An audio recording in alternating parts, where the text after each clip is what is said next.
أعوذ بالله من الشيطان الرجيم بسم الله الرحمن الرحيم يا أيها الناس اتقوا ربكم الذي خلقكم من نفس واحدة وخلق منها زوجها وبث منهما رجالا كثيرا ونساء واتقوا الله الذي تساءلون به والأرحام إن الله كان عليكم رقيبا صدق الله مولانا العظيم إن الله وملائكته يصلون على النبي يا أيها الذين آمنوا صلوا عليه وسلموا تسليما اللهم صل على سيدنا ومولانا محمد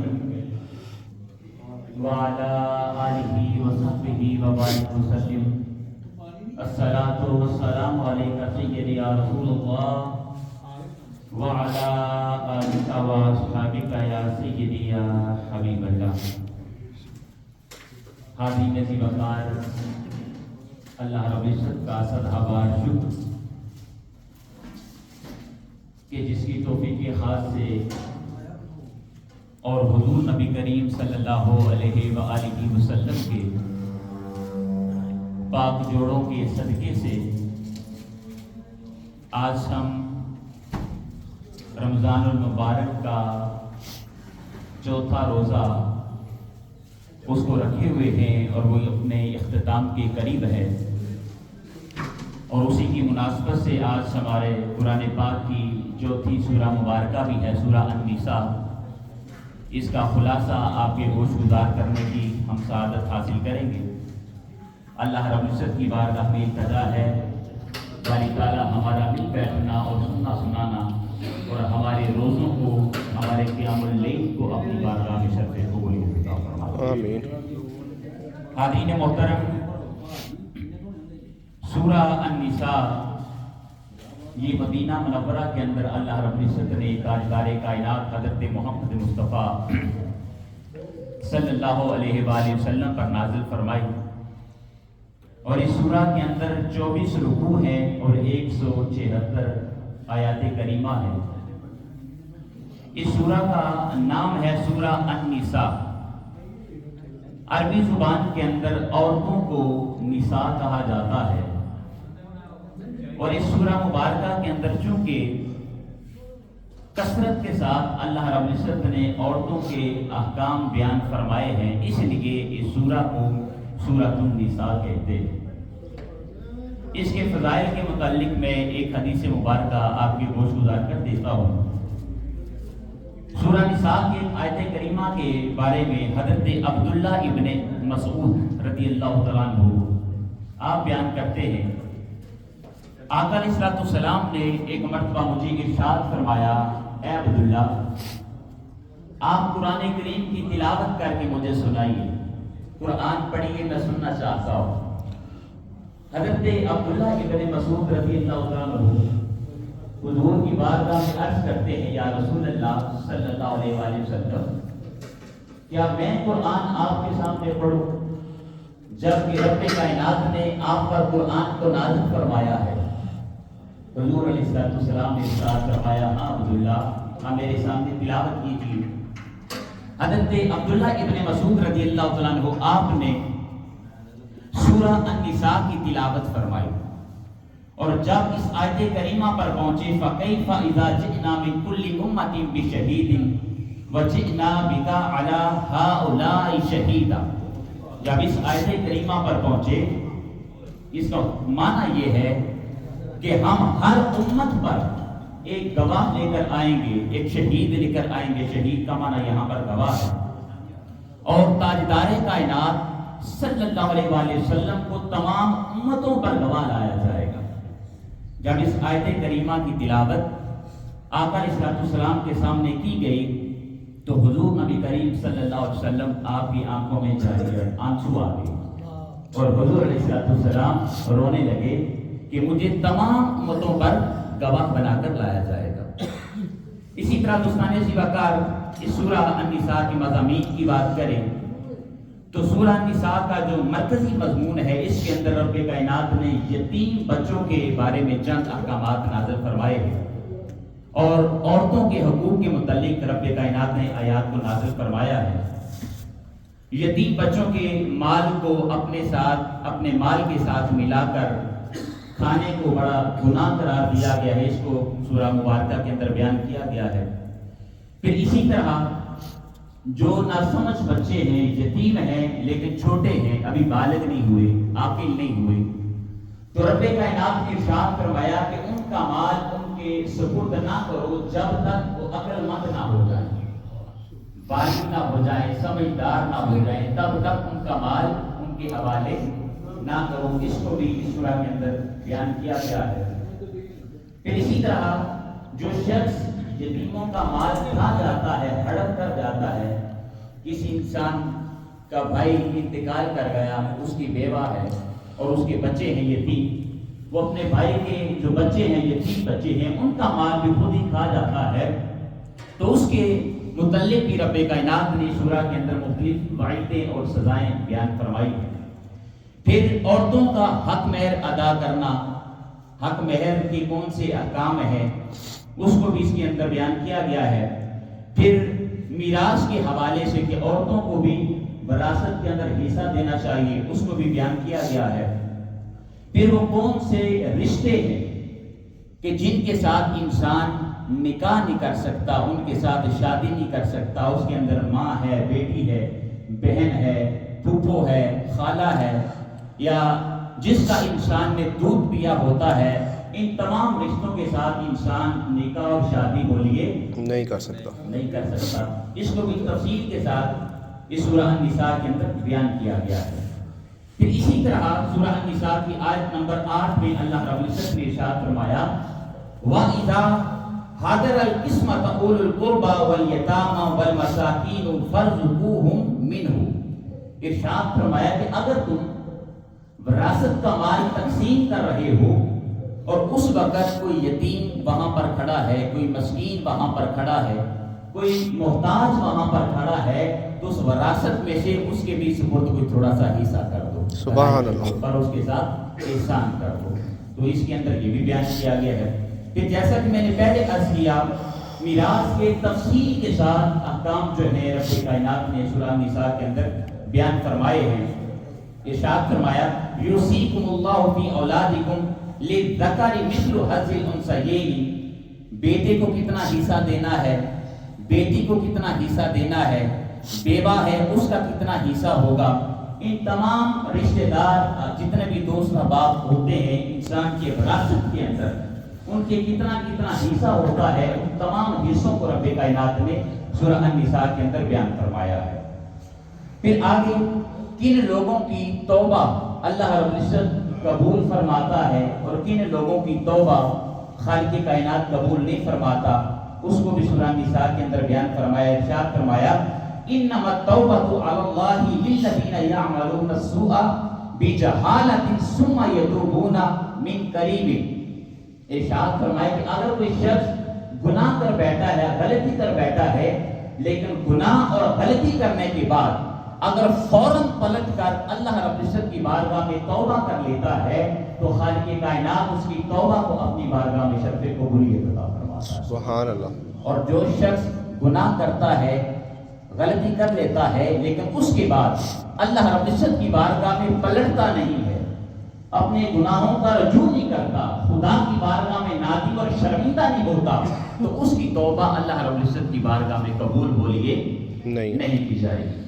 پھر اسی طرح شوہر بیوی کے ایک دوسرے پر کون کون سے حقوق ہیں اور ازدواجی زندگی کے کون سے اصول ہیں، کس طرح شوہر کو بیوی کے ساتھ رہنا چاہیے اور کون کون سے فرائض ہیں، کون سے حقوق ہیں، اللہ رب العزت نے ان کو بھی اشارتاً سورہ النساء کے اندر بیان فرمایا ہے۔ اور ارشاد فرمایا اگر میاں اور بیوی ایک دوسرے کے ساتھ آسان طریقے سے رہ سکتے ہیں تو پھر ان کو رہنا چاہیے، لیکن جب ان کے اندر مختلف چپکلش آ جائے، لڑائی جھگڑا شروع ہو جائے اور وہ ایک دوسرے سے الگ ہونا چاہیں، یعنی معاملہ اگر طلاق تک آ جائے تو پھر بھی ان کو آسان طریقے سے ایک دوسرے سے الگ ہو جانا چاہیے۔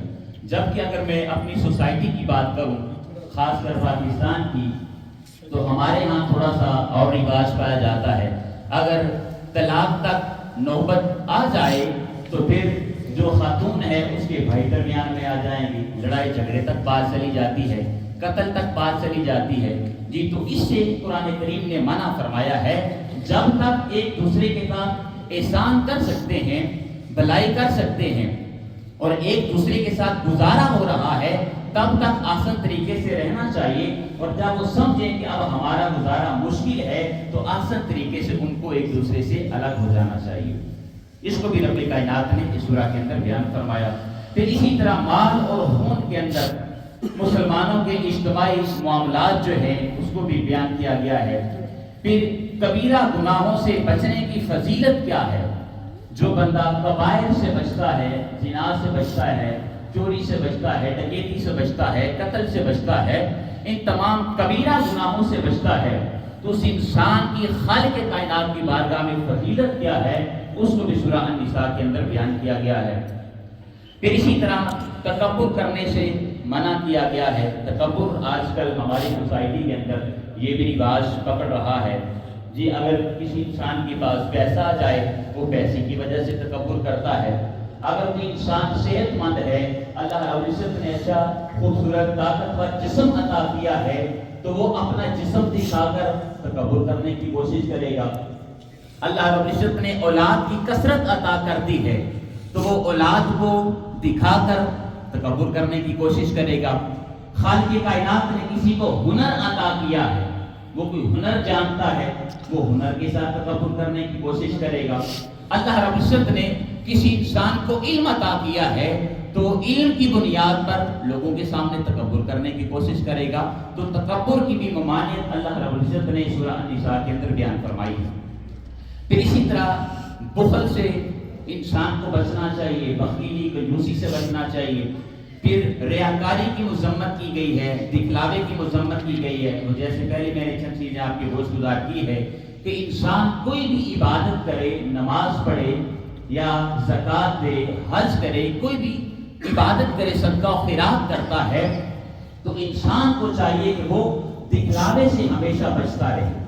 جبکہ ہماری سوسائٹی کا المیہ یہ ہے کہ ہم آٹے کا ایک تھیلا کسی کے سپرد کرتے ہیں اور ساتھ ہی پکچر بنا کر سوشل میڈیا پر ڈال دیتے ہیں جی، یتیم بچے ہیں ان کو جہیز دے دیا، یا اسی طرح کسی بیوہ کی مدد کر دیتے ہیں، کسی کے دروازے پر دستک دی، خاتون باہر نکلی، اس کو سامان تھمایا اور ساتھ ہی پکچر بنا لی، ویڈیو بنا لی اور سوشل میڈیا پر ڈال دی۔ تو حضرین محترم، ریاکاری سے بھی انسان کو ہمیشہ بچنا چاہیے۔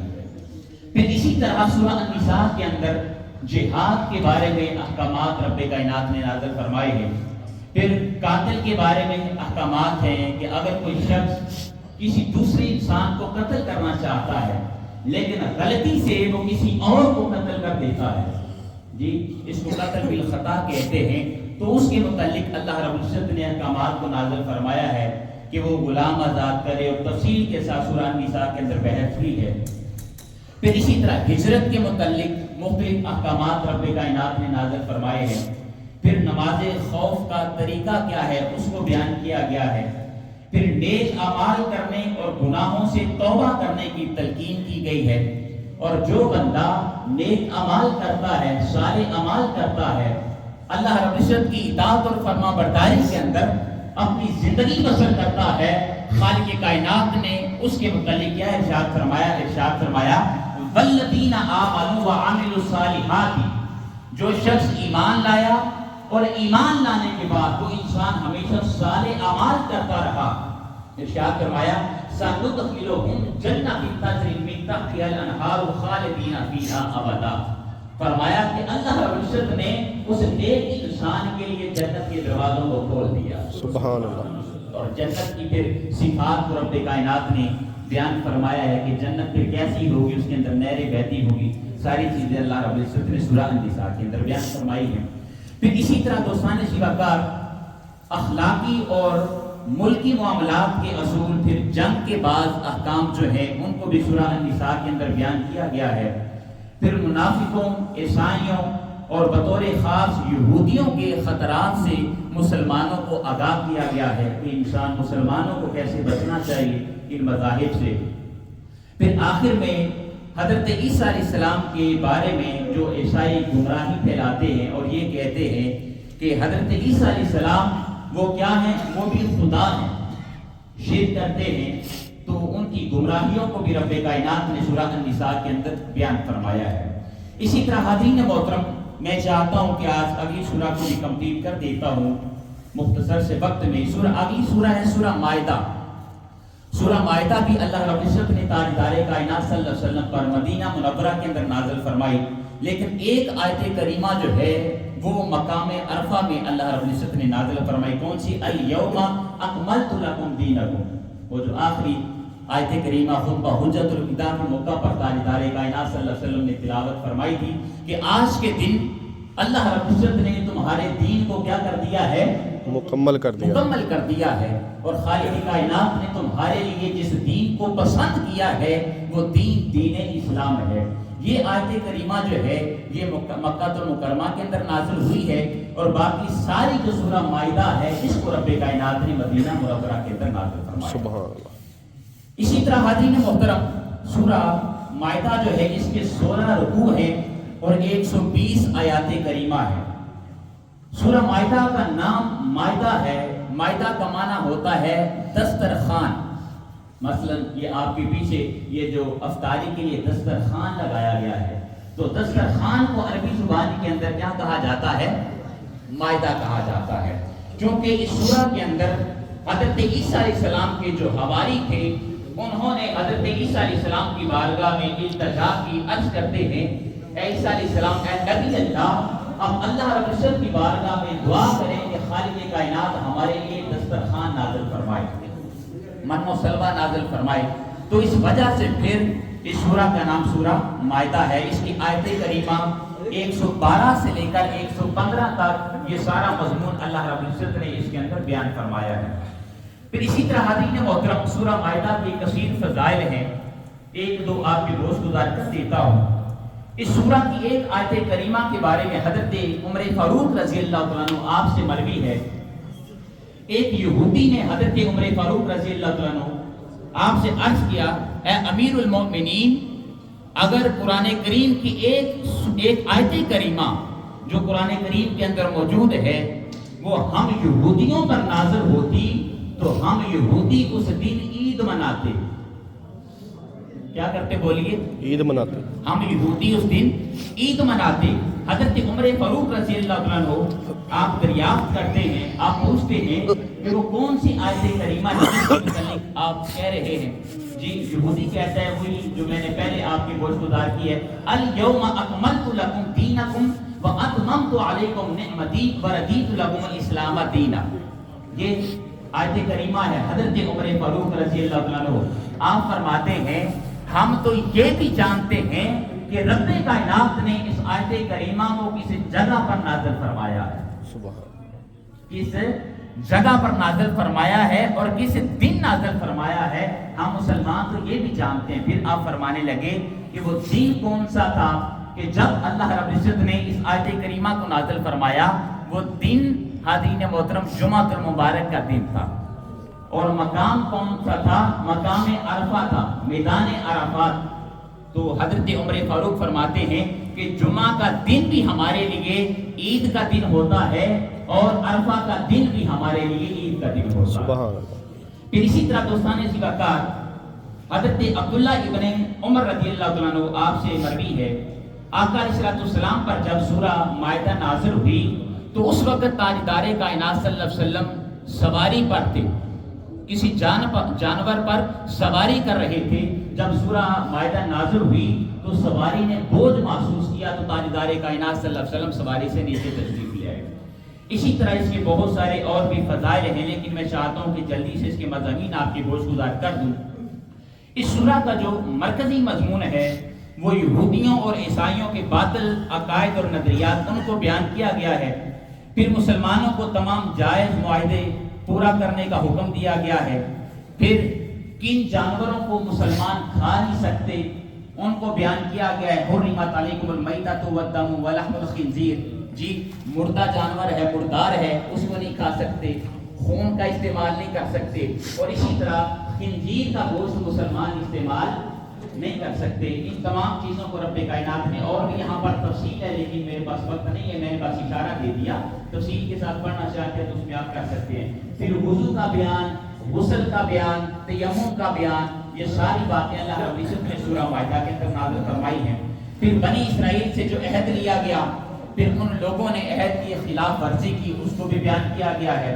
پھر چوری کرنے اور ڈاکہ ڈالنے کی سزا کیا ہے، جو بندہ چوری کرتا ہے اس کی سزا کیا ہے، اس کے ہاتھ کاٹ دیے جاتے ہیں، اس کو بھی بیان کیا گیا ہے۔ پھر شراب، اسی طرح جوا، اس کی حرمت، قسم کا کفارہ کیا ہے، اس کو بیان کیا گیا ہے۔ پھر مسلمانوں کو اپنی اصلاح کرنے کا حکم دیا گیا ہے۔ حاضرین محترم، اسی طرح نبی اکرم صلی اللہ علیہ وسلم کی نبوت پوری مخلوق کے لیے ہے، اس کو بیان کیا گیا ہے۔ اور آخر میں اس سورہ مبارکہ کے اندر 3 واقعات نقل کیے گئے ہیں، حضرت موسیٰ علیہ السلام اور بنی اسرائیل کا واقعہ، حضرت آدم علیہ السلام کے 2 بیٹے قابیل اور حابیل کا واقعہ بیان کیا گیا ہے، اور حضرت عیسیٰ علیہ السلام کے معجزے جو آپ پر مائدہ نازل کیا گیا تھا، دسترخوان نازل کیا گیا تھا، اس کو بھی سورہ مائدہ کے اندر بیان کیا گیا ہے اللہ رب العزت نے۔ اللہ رب العزت کی بارگاہ میں التجا کرتے ہیں باری تعالیٰ ہم نے جو کچھ سنا ہے اس پر ہمیں عمل کرنے کی توفیق عطا فرمائے۔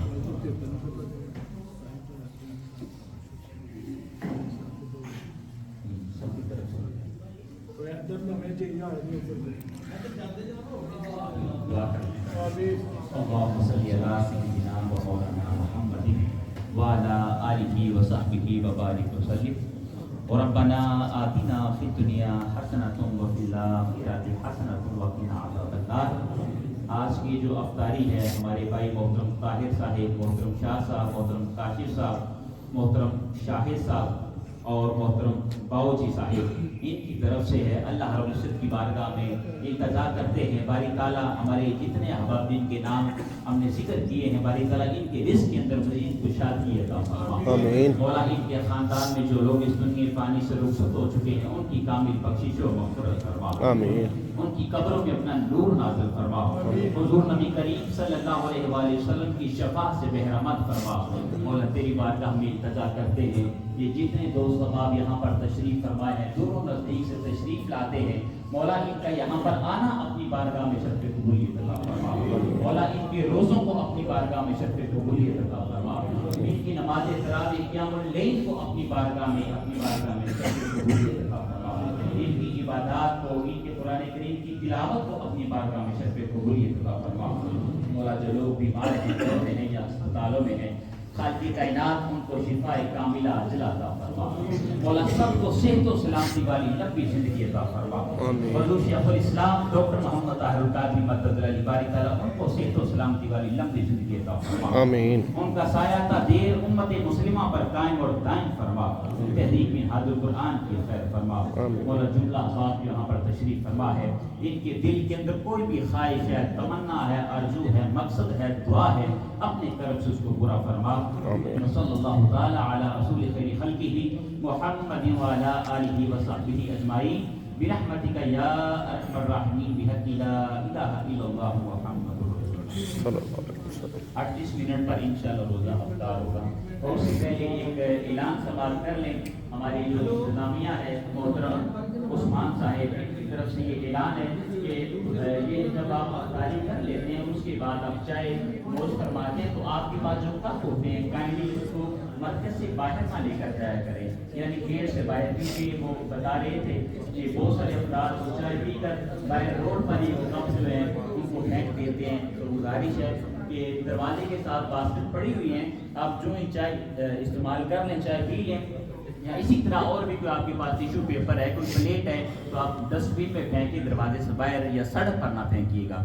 اور دوسری گزارش یہ ہے، یہ بھی ہمیں انتظامیہ کی طرف سے کہا گیا ہے کہ بعض افراد افطاری کر کے پھر باہر گروپس کی شکل میں مسجد کے ساتھ کھڑے ہو جاتے ہیں، تو یہ بھی تھوڑا احتیاط کیا کریں، کیونکہ ظاہر ہے یہاں پر ہم دوسری کمیونٹی ہیں تو اٹیلین ہے یا پولیس ہے تو ان کے معاملات ہوتے ہیں، تو آپ سے گزارش ہے کہ جو ہی آپ افطاری کر لیں تو اپنے گھروں پر روانہ ہو جائیں، یا کم از کم تھوڑا سا پارک میں چلے جایا کریں، سڑک پر گروپ بنا کر نہ کھڑے ہوا کریں۔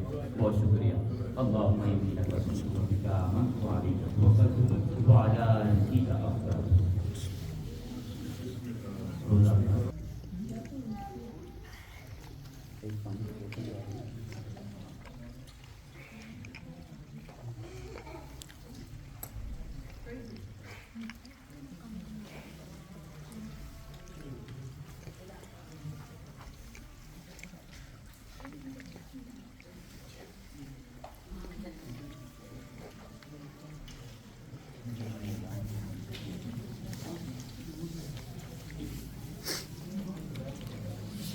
حي على الصلاة حي على الصلاة حي على الفلاح حي على الفلاح.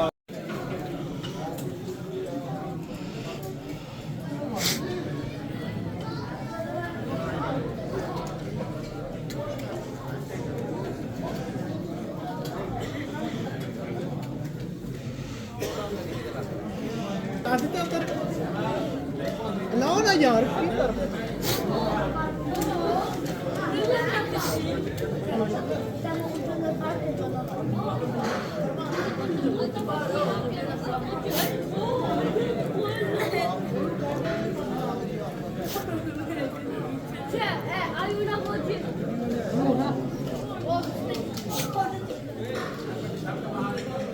بناؤ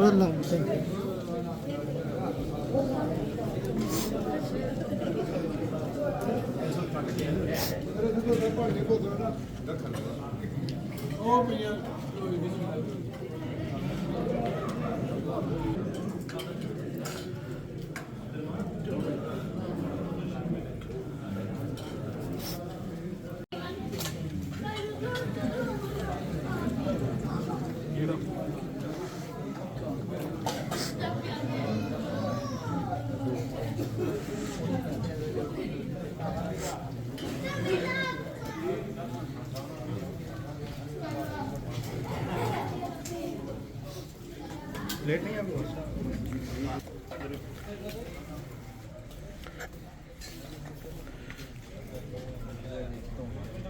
لو جی ماشاء اللہ آج چوتھی افطاری بھی ہماری منہاج القرآن نوارہ کے اندر اختتام پذیر ہو رہی ہے جی. لوگ اندر بیٹھ کے افطاری کر رہے ہیں. انشاءاللہ آپ کو ہماری افطاری دیکھ کے بہت اچھا لگا ہوگا. ہمیں اپنی دعاؤں میں یاد رکھا کریں اور ہمارے چینل کو لائک کرنا سبسکرائب کرنا مت بھولیے گا. اللہ حافظ.